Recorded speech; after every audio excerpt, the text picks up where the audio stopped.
자, 이제 선생님들과 함께 육가의 교사 교육 영상을 시작하도록 하겠습니다. 육가의 내용은요, 하나님처럼 높아지려는 사람들은 어떻게 되나요? 라는 주제를 가지고 내용을 진행합니다. 자, 본문은 창세기 11장 1절에서 9절까지의 말씀을 가지고 진행하고요. 외울 말씀은요, 창세기 11장 8절 말씀입니다. 외울 말씀은 챈트를 통해서도 우리 살펴볼 수가 있고요. 그리고 직접 읽으셔도 괜찮습니다. 한번 읽어볼까요? 여호와께서 거기서 그들을 온 지면에 흩으셨으므로 그들이 그 도시를 건설하기를 그쳤더라. 자, 학습 요점을 살펴보도록 하겠습니다. 학습 요점은요, 하나님께서 자신을 높이려는 사람들을 흩으셨어요입니다. 우리가 항상 살펴보는 것처럼 하나님처럼 높아지는 사람을 어떻게 되나요? 라는 그거의 해답이 바로 학습 요점이죠. 하나님께서는 자신을 높이려는 사람을 흩으십니다. 자, 적용은 어떻게 될까요? 내가 주인이 되는 영역에서 하나님을 주인으로 모시게 할 수 있도록 하는 것이 이 과에 우리 아이들이 실천할 수 있는 사항입니다. 본문에 들어가기 앞서서 교사를 위한 글들을 선생님들께서 꼭 읽어주시길 부탁드릴게요. 육가의 내용은요, 바벨탑 사건을 다루고 있습니다. 하나님 앞에 교만해진 사람을 향하여서 심판하시는 하나님의 모습을 그리고 있고요.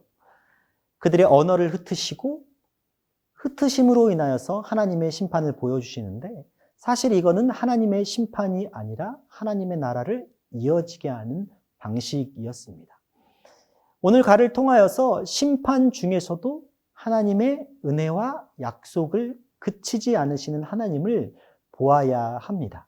그리고 심판 가운데 하나님의 나라의 계획이 차질 없도록 진행하시는 분이시라는 것이죠. 사람이 어떠한 일을 하더라도 하나님의 계획은 계속 이어진다는 내용을 우리 친구들에게 가르쳐주는 시간이 되었으면 좋겠습니다. 뿐만 아니라 하나님은 교만한 사람을 흩으시며 심판하시는 분이시고, 심판 가운데서도 하나님의 은혜와 사랑의 계획이 여전히 변함없이 이어지고 있다는 사실들을 가르쳐 주시는 시간이 되었으면 좋겠습니다. 공과의 시작은 항상 기도로 시작합니다. 기도의 내용은 그 내용에 소망을 담고 있습니다. 우리가 함께 읽어볼까요?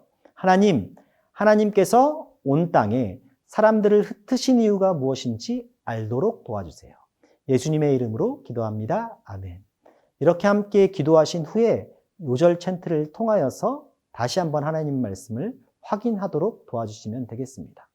자, 그러면 이제 본격적으로 말씀 속으로 들어가 보도록 하겠습니다. 말씀 속으로는 공사개오라는 것을 통하여서 바벨탑 이야기를 찾아가는 것을 보게 되는데요. 자, 우리가 한번 살펴볼까요? 공사명, 공사 목적, 공사 위치, 공사 방법들. 자, 이렇게 정리할 수 있습니다. 공사명은 무조건 높이, 그리고 공사 목적은 탑 꼭대기를 하늘로 닿게 하기 위함. 공사 위치는 신할 평지였죠. 그리고 공사 방법은 벽돌과 역청이었습니다.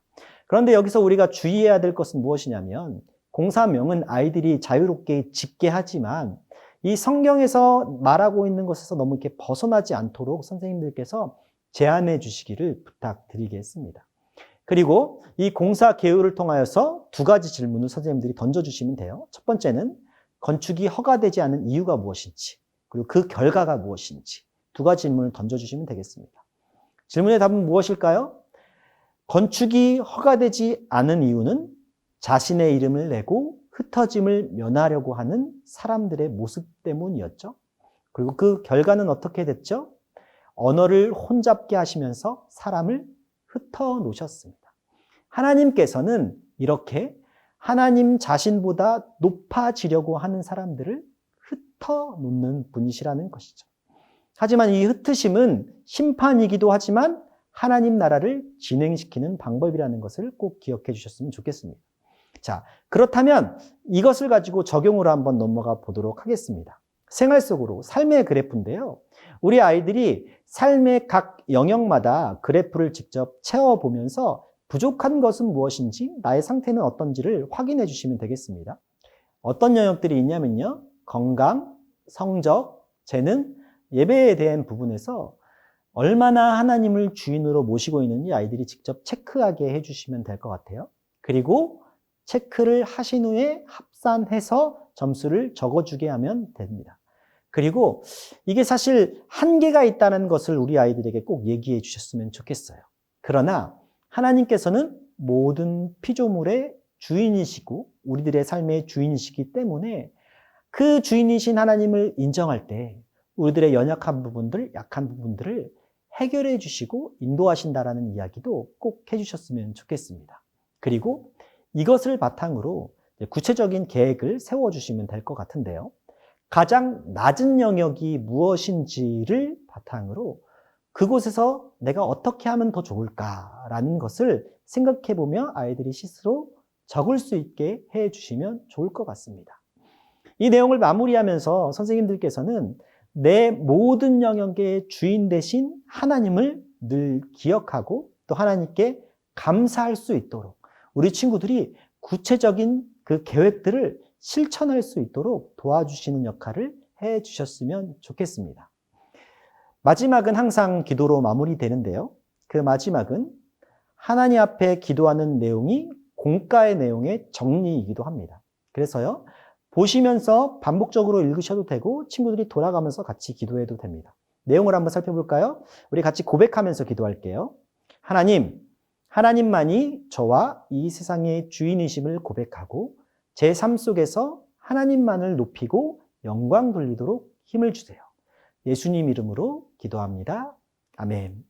이렇게 공과를 마무리하시고 또 미션 부부를 통해서 예습과 복습을 할 수 있도록 선생님들께서 같이 도와주시고 다음 주에 확인해 주시면 되겠습니다.